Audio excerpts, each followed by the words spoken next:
No início da década de 70, Edgar Codd definiu 3 regras para organizar dados em um banco de dados. Eles são chamados de regras de normalização e nos ajudam a reduzir a redundância e melhorar a integridade de nossos dados. Essas 3 primeiras regras, chamadas de primeira, segunda e terceira forma normal, são consideradas o nível padrão de otimização para um banco de dados de negócios. A aplicação dessas regras é uma etapa importante no projeto de qualquer banco de dados. Essas regras são conjuntos de critérios formais e são construídos um em cima do outro, passo a passo. Percorremos os formulários à medida que otimizamos nossos bancos de dados para o terceiro formato normal. E as definições dessas formas são bastante acadêmicas e são interessantes de pesquisar se você é curioso sobre a matemática por trás do funcionamento dos bancos de dados, mas não é algo que a gente vai abranger muito profundamente aqui nesse curso, né? Quando uma regra de normalização foi aplicada a um banco de dados, podemos dizer que o banco de dados está nessa forma normal. Existem muitas formas normais além da terceira forma normal, mas não a cobriremos aqui porque elas se tornam um pouquinho exóticas para um banco de dados básico como esse que a gente está criando, né? A normalização nos ajuda a evitar problemas no trabalho com os nossos dados e o processo deve ser revisitado sempre que houver uma alteração no esquema ou na estrutura desse banco de dados.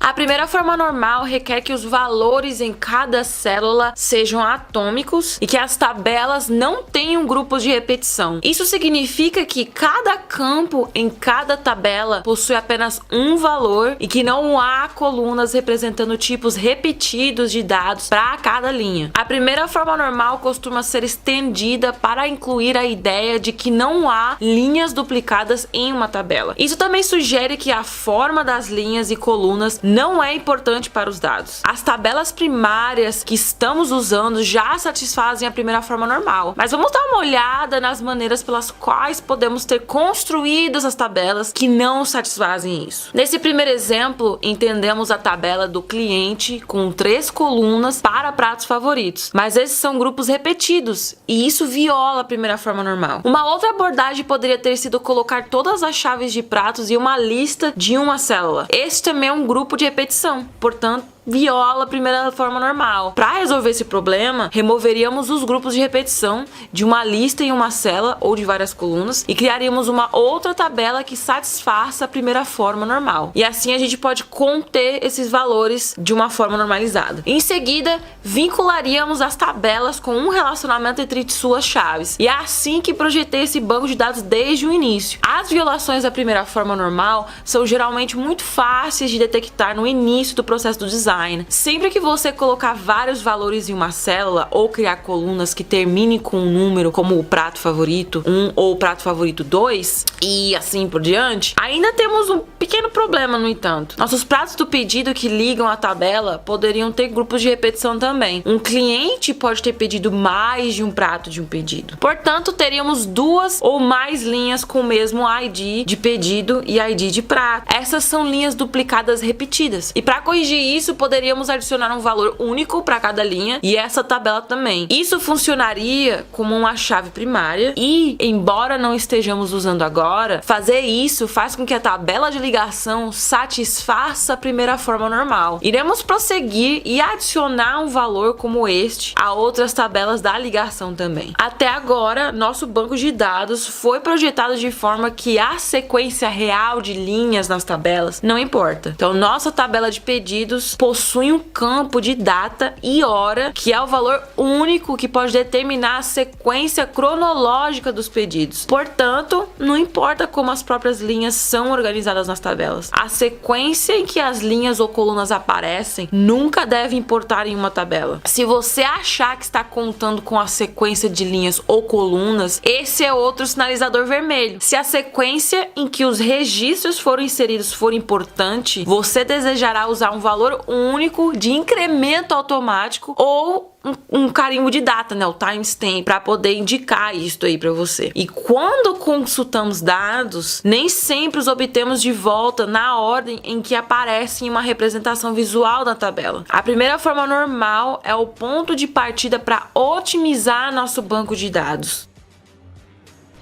A segunda forma normal diz que nenhum valor em nossa tabela deve depender apenas de parte de uma chave que pode ser usada para identificar exclusivamente uma linha. Isso significa que para cada coluna da tabela não é uma chave. Cada um dos valores deve se basear apenas na chave inteira. Os valores devem descrever algo sobre aquela linha que não podemos determinar apenas a partir da parte de uma chave. Esse problema surge no contexto de chaves compostas. Vamos dar uma olhada na tabela de eventos para explorar os requisitos da segunda forma normal. Digamos que tenhamos alguns eventos que acontecem repetidamente. O evento de inverno, por exemplo, é realizado todos os anos, então já aconteceu algumas vezes. E o evento comendo saudavelmente na escola é algo que oferecemos semanalmente durante um ano letivo. Para cada evento, o nome não muda, mas a data muda. E assim o nome e a data tomados juntos nos fornecem uma chave composta. Já temos uma chave primária nessa tabela, mas se você se lembra de antes, as tabelas podem ter mais de uma chave. Então, este par de valores exclusivo é uma chave candidata, o que significa que também é capaz de identificar cada linha de maneira única. E temos que avaliar as informações em uma linha com base em todas as chaves possíveis, não apenas na chave primária. Quando oferecemos um evento, ele tem que acontecer em algum lugar. Então, temos uma coluna que indica o local de cada evento. O evento comendo saudável é um exercício prático de preparação de alimentos, por isso,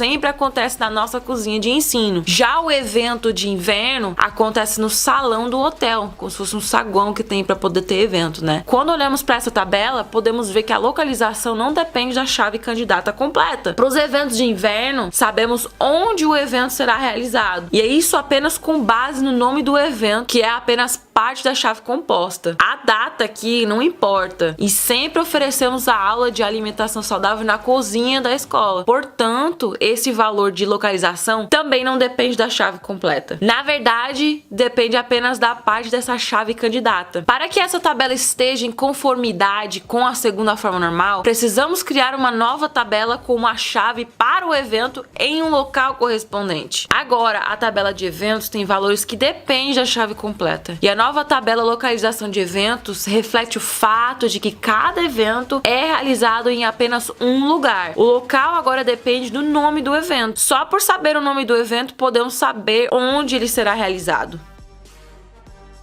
Enquanto a segunda forma normal nos diz que não devemos ser capazes de determinar um valor em uma coluna de apenas parte de uma chave composta, a terceira forma normal nos diz que não devemos ser capazes de descobrir qualquer valor em uma coluna de um campo que não é uma chave. Vejamos, por exemplo, a tabela de pratos aqui. Pode ser que queríamos oferecer um menu de almoço com preço com descontos de até 50% a meio do dia. Precisamos de algum preço para imprimir no menu do almoço.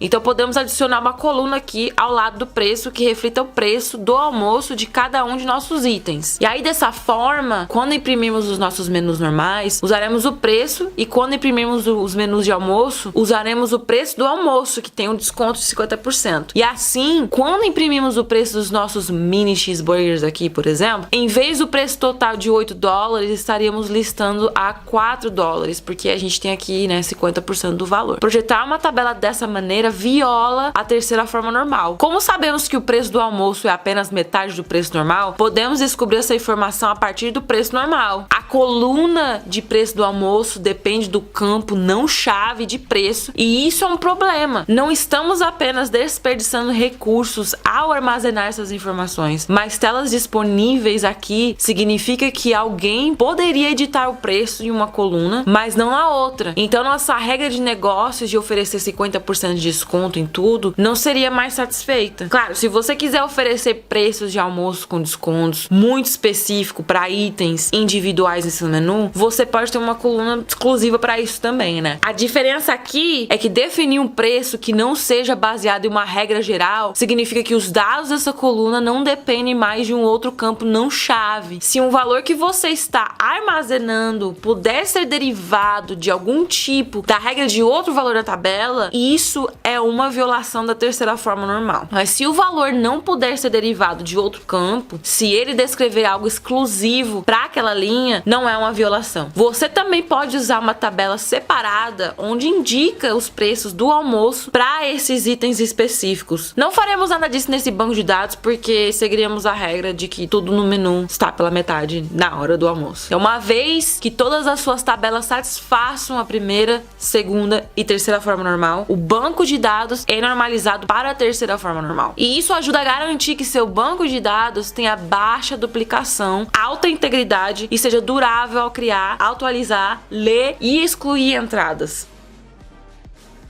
Embora a normalização dos bancos de dados para a terceira forma normal seja uma prática recomendada, ocasionalmente pode haver uma necessidade comercial ou um problema de desempenho do banco de dados que requer a violação das regras de normalização. Desnormalização é o processo de duplicar informações intencionalmente em tabelas, violando essas regras de normalização. A desnormalização é feita após normalizar um banco de dados. Isso não significa pular completamente a normalização. E nesse nosso banco de dados de restaurante, não é provável que tenhamos problemas de velocidade em breve. Mas como exemplo de desnormalização, para cada pedido, podemos determinar o número de itens incluídos em um preço total para esses itens. Usando o ID pedido, podemos obter os itens associados na tabela de pratos pedidos, contá-los e extrair informações da tabela de pratos para obter o preço de cada item e somá-los também. Normalmente, não armazenaríamos essas informações na tabela de pedidos, porque se o fizéssemos, estaríamos armazenando as informações derivadas em um local onde poderiam ser editadas sem verificação de consistência. E se um pedido tivesse 3 itens e custasse $26,98 e alguém editasse a quantidade, por exemplo. Olhando para trás, esse registro não refletiria o que foi realmente pedido e os dados seriam inconsistentes. Mas é preciso equilibrar problemas como esse quando tomamos a decisão de desnormalizar o banco de dados. Quando pedimos ao banco de dados um resumo do pedido, há muita atividade acontecendo em segundo plano. E com um banco de dados muito grande, um servidor muito lento ou um grande número de solicitação entrando no banco de dados ao mesmo tempo, a velocidade pode ser algo que precisaremos otimizar. Assim, tomaremos a decisão consciente de registrar a quantidade e o total no momento que geramos o pedido, para economizar tempo posteriormente, e estaríamos cientes desse risco à consistência e precisão em nosso banco de dados. Então, a desnormalização trata